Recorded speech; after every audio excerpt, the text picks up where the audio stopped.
ఈ అనుమానాలకు తావు వచ్చి ఉండదు. పారదర్శకత పెరిగిన కొద్దీ విశ్వసనీయత మరింత బలపడుతుంది. పారదర్శకత పెరిగే కొద్దీ విశ్వసనీయత మరింత బలపడుతుంది. గోప్యత పెరిగే కొద్దీ గుసగుసలు, అపోహలు, అనుమానాలు, ఆరోపణలు కూడా వస్తూనే ఉంటాయి అన్న సంగతిని లెక్కే చేయకుండా ఈ ప్రక్రియ అంతా కొనసాగిస్తున్నారు. టీటీడీ లాంటి అతిపెద్ద పవిత్ర పుణ్యక్షేత్రంలో ఉద్యోగం అన్నది కేవలం ఉపాధి అవకాశం మాత్రమే కాదు, అది శ్రీవారి సేవకు దక్కేటువంటి ఒక పవిత్రమైనటువంటి అవకాశం. అది కేవలం ఉద్యోగమే కాదు, స్వామి దగ్గర పనిచేస్తున్నాము అన్న ఒక పవిత్రమైన భావనతో చేసేటువంటి సేవ అది. అలాంటి అవకాశాలని అమ్మకానికి పెట్టారనే ఒక్క మాటైనా వినిపించకూడదు నిజానికి. అలా వ్యవస్థ అప్రమత్తంగా వ్యవహరించి ఉండాల. కానీ ఎక్కడ చూసినా ఈ ఆరోపణలే వెల్లువెత్తుతున్నాయి. నిజాయితీని నిరూపించుకోవటం కంటే నిజాయితీపై సందేహానికి అవకాశం లేకుండా చేయటం మరింత గొప్ప పరిపాలనా లక్షణం. అది పూర్తిగా కొరవడింది ఇక్కడ. ఇది ప్రజాస్వామ్యం. ప్రశ్నించటం ప్రతిపక్షం ధర్మమైతే సమాధానం చెప్పటం పాలకుల బాధ్యత. మేం బయట జరుగుతున్నటువంటి ప్రచారం మీ లొసుగులు ఆధారాలతో బయట పెట్టటమన్నది మా బాధ్యత. మీరు నిరూపించుకోవాలా, సందేహాలను నివృత్తి చేయాలా, సంస్థ ప్రతిష్టను పెంచుకునే ప్రయత్నం చేయాలా. మౌనం మాత్రం మరింత అనుమానాలను బలపరుస్తుంది అన్న విషయాన్ని ఈ సందర్భంగా గుర్తు చేస్తున్నా. భక్తుల భక్తి, యువతుల ఆశలు, సంస్థ గౌరవం. భక్తుల భక్తి, యువత ఆశలు, సంస్థ గౌరవం, ఈ మూడు పరిరక్షింపబడాలంటే నియామక ప్రక్రియ ధర్మబద్ధంగా, దృశ్యమానంగా, నియమబద్ధంగా, దృశ్యమానంగా, దోషరహితంగా సాగాలి. అదే శ్రీవారి సేవకు నిజమైన సార్థకత, ప్రజా విశ్వాసానికి శాశ్వత భరోసా. అలాంటివి ఏవి ఇందులో జరగలేదు. సంవత్సరమైంది దాదాపు 700 వేద పారాయణదారుల ఇంటర్వ్యూలను నిర్వహించి ఒక్కొక్క ఉద్యోగము 15 లక్షలకు అమ్ముకున్నారు. ఇప్పటి వరకు దాని రిజల్ట్స్ రానేలే. నిన్నలా మొన్న జరిగినటువంటి బోర్డు సమావేశంలో టీటీడీ అధ్యక్షుడు 691 వేద పారాయణదారుల పోస్టులను భర్తీ చేస్తున్నాము అని అన్నారు. అని కూడా 3 రోజులైంది. పరీక్షలు నిర్వహించి సంవత్సరం దాటింది. దీనిలో వేదాలే తెలియనటువంటి, వేద పరిచయాలు కూడా తక్కువ ఉన్నటువంటి ఆనాడు డిపిపి సెక్రటరీగా ఉన్న రఘునాథ్, అలాగే ఆయన డిపిపి సెక్రటరీగా అన్ని శాఖలకు యాజమాన్యంగా వ్యవహరించేటువంటి మేడసాని మోహన్, వీళ్ళిద్దరికి వేదాల గురించి ఏం తెలీదు. కాకపోతే మోహన్ గారు తెలుగులో వేదాలు చదివి ఉంటాడు. వేదార్థం అనేది వేరే. ఋగ్వేదం ఎలా చేయాలి, యజుర్వేదం ఎలా చేయాలి, అథర్వణ వేదం ఎలా చేయాలి, సామవేదానికి సంబంధించి ఎంపికలు ఎలా జరగాలి అన్నటువంటి విషయంలో ఏమాత్రము కూడా పరిజ్ఞానము లేనటువంటి వీళ్ళిద్దరి ఆధ్వర్యంలో 700 వేద పారాయణదారుల ఉద్యోగాలు జరిగి ఇప్పటి వరకు ఆ రోజున మేము జగన్మోహన్ రెడ్డి గారు హిందూ ధర్మాన్ని లోక విదితం బ్రహ్మాండంగా జరపాలన్నటువంటి ఒక గొప్ప సదాశయంతో రాష్ట్ర వ్యాప్తంగా వేద పారాయణదారులని టీటీడీ ఆధ్వర్యంలో నియమించాలని ఆ రోజున 700 పోస్టులకు మేము ఆయన అనుమతి ఇవ్వటం జరిగింది. మా ప్రభుత్వం పోయిన తరువాత ఆ 700 వేదపారాయణదారుల ఉద్యోగ నియామకాలు అవినీతి పరులకు ఆదాయ వనరుగా మారింది, అవినీతి కొండగా మారింది. దీనికి ఖచ్చితంగా పాలక మండలి అధ్యక్షులు బిఆర్ నాయుడు గారు బాధ్యత వహించాల్సినటువంటి అవసరం ఉన్నది. ఎదురుదాడి చేయటం మూలంగా ప్రయోజనం లేదు. మీరు ఎదురుదాడి చేస్తే మేము మరింతగా వివరంగా వివరించాల్సి వస్తుంది విషయాలన్నీ కూడా. మీరు ఆ పారదర్శకతని, నిజాయితీని, నిబద్ధతని చాటుకోవాలి. స్విమ్స్ డైరెక్టర్, వైస్ ఛాన్సలర్ ని నియామక విషయాలలో పక్కకు ఎందుకు తోసినారు?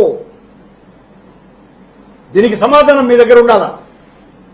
మీకు కావలసినటువంటి వాళ్లనే, ఆదిశేషయ్యకు కావలసినటువంటి వాళ్లే కమిటీలో సభ్యులుగా ఎందుకు వచ్చినారు?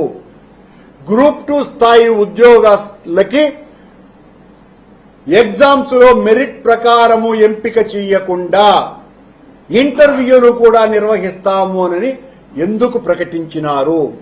విద్యార్హతలలో మార్పులు ఎందుకు చేసినారు? వేతనాలలో కొన్ని పోస్టులకు విపరీతంగా పెంచి నోటిఫికేషన్ ఎందుకు విడుదల చేసినారు?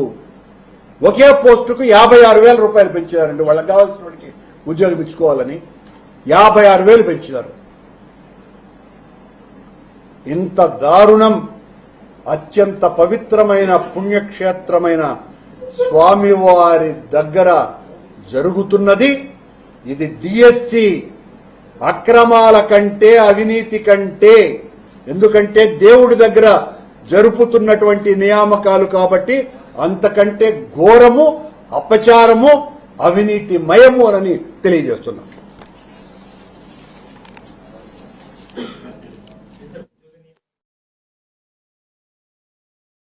కదండి లోకమంతా కూడా కూస్తుంది. ఇప్పుడు ఒక ఉద్యోగానికి బీటెక్ ఎంసీఏ ఉండాల్సిన ఉద్యోగానికి బీటెక్ సిఎస్ఈ బార్ ఎంఎస్ఐటి అనేది ఎందుకు మార్చినారు? ఈ వ్యక్తికి ఉద్యోగం ఇవ్వబోతున్నారు. మళ్ళా చెప్తాను అయిపోయిన తర్వాత. 56,000 ఒక జీతం పెంచినారు ఎందుకు? అలాగే మీరు ఆరోపణలు అంటున్నారే, గ్రూప్ 2 ఉద్యోగ స్థాయి ఉద్యోగాలకు ఇంటర్వ్యూలు ఎందుకు కండక్ట్ చేయాలా? అత్యున్నతమైనటువంటి ప్రమాణాలతో ఐఐటి లాంటి సంస్థలు లేదా ఎన్టీఆర్ విశ్వవిద్యాలయం ఇలాంటి సంస్థలతో కదా ఎగ్జామ్స్ నిర్వహింపజేయాలా? వాళ్లు కదా ప్రశ్నపత్రం తయారు చేయాలా? ఆదిశేషయ్య ఆయన కమిటీ కూర్చొనేసి ప్రశ్నపత్రాలు తయారు చేసేసి ముందే అభ్యర్థులకు ఇచ్చేసి, అవునండి యూనివర్సిటీనే. అంటే సహజంగా మనం ఎగ్జామ్ జరుగుతున్నప్పుడు ఇతరులకు చేత నిర్వహించటం అన్నది ఆనవాయితీ కదా. అలాంటిదేం జరగలే ఇక్కడ. పారామెడికల్ వీటిల పోస్టులకు సంబంధించి ఐఐటి వీళ్ళు కదా జరపాలా? ఐఎస్బి వీళ్ళ చేత కదా చేయించాలా? మరేం లేదే.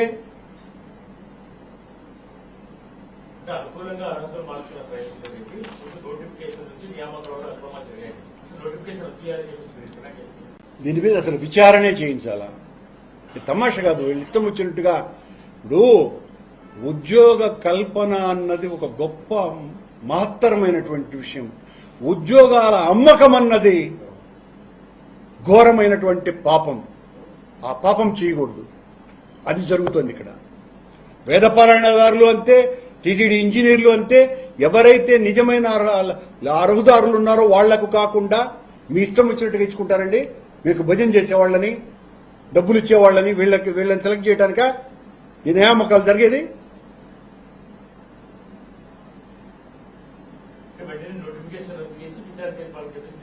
ఖచ్చితంగా జరపాలండి. ఖచ్చితంగా చేయాలి. ఎగ్జామ్ ఎలా జరపాలి? ఎవరితో నిర్వహింపబడాలి? ఏదో ఏపీటీ ఆన్లైన్ సర్వీస్ వాళ్ళు పరీక్షల నిర్వహణ చేస్తారు. పరీక్ష పత్రాలు ఎవరు తయారు చేస్తారనేది ప్రశ్నాపత్రాలు కదా ముఖ్యం. అది వేరే వాళ్ళు వీళ్ళు తయారు చేస్తున్నారు. అది ఆ నిపుణులైనటువంటి వాళ్ల చేత ప్రశ్నాపత్రాల రూపకల్పన జరగాల. వాళ్ళ ఆధ్వర్యంలో వీళ్ళ ఏపీటీ ఆన్లైన్ సర్వీసెస్ ద్వారా నిర్వహణ జరగాలి, ఎగ్జామ్స్ నిర్వహణ.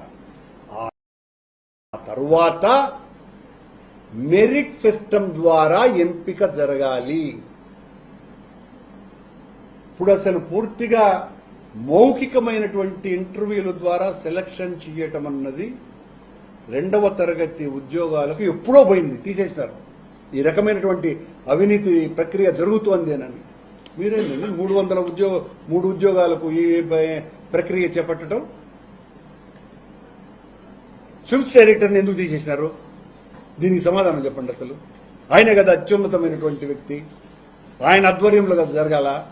ఆయన ఆధ్వర్యంలో జరగకుండా బోర్డు డైరెక్టర్ ఆధ్వర్యంలో ఏం జరిగేది? ఆయన ఉండాలి కదా, సభ్యుడి కన్నా ఉండాలి కదా. అది కూడా టీటీడీ సంస్థే కదా, ఆయన చేతిలో ఆయనకి ఎట్లా అప్పగిస్తారు? ఆయనను 3 స్విమ్స్, బోర్డు, ఇంకోటి ఆయుర్వేద అన్నింటికి అధిపతి చేసినారు కదా. దానికి సమాధానం చెప్పండి మీరు.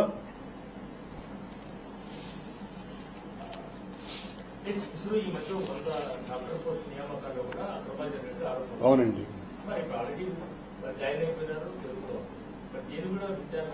విచారణ నిజానికి జరగాల మిత్రమా రాజు గారు. వాళ్ళు ఇష్టం వచ్చేట్టు చేసుకుంటున్నారు, అధికారం మాది, అది కూడా జరుగుతుంది. అంటే నేను అలా ఆ మాట మాట్లాడడం నేను చేయలేను, అలాంటి పనులు మాట్లాడలేను. అవకతవకలు జరిగినాయి, వాళ్లకు కావలసిన వాళ్లకు ఇచ్చుకున్నారు, డబ్బులు మారినాయి.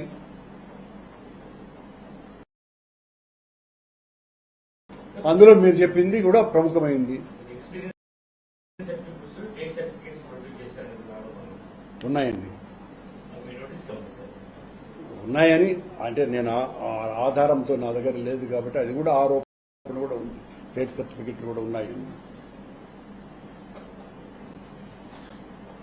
ఇది డిఎస్సి అక్రమాలను మించిన అక్రమం, దేవుడి దగ్గర చేస్తున్నటువంటి పాపం, అపచారం, ఘోరం.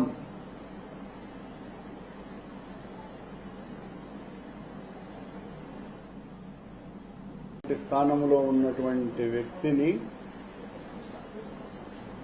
దర్శనం కూడా సరిగ్గా చేయించరా?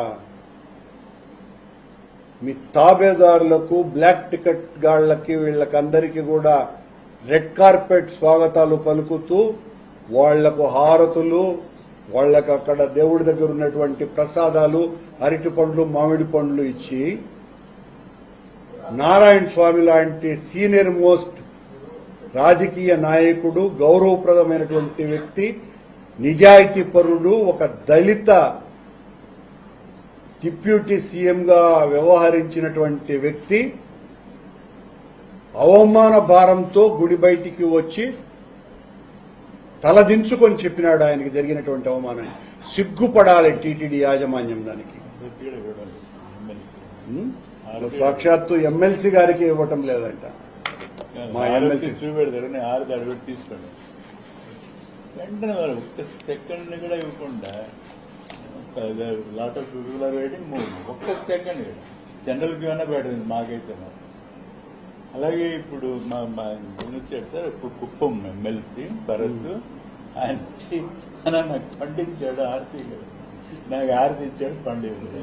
ఇవన్నీ అంటే వీళ్ళు ఇవేవి కోరుకోవటంలే, కానీ వీళ్ల ముందర ఒక పనికి మాలినటువంటి బ్లాక్ టికెట్ గాళ్లు పోయినప్పుడు వాళ్లకు జరిగేటువంటి గౌరవం, శాసన మండలి సభ్యులుగా సమాజంలో ఎంతో ఉన్నతమైనటువంటి స్థానమే కాకుండా ఒక గొప్ప డాక్టర్గా ఉన్నటువంటి సిపాయి సుబ్రహ్మణ్యం గారి లాంటి వారికి ఆ అవమానం జరిగినప్పుడు జనరల్ గానే మనసు నొచ్చుకుంటుంది. అందుకు ఆయన బాధ, లేకపోతే దర్శనం పెట్టుకుని వచ్చేస్తాడు, ఆయనకేం ఇబ్బంది లేదు.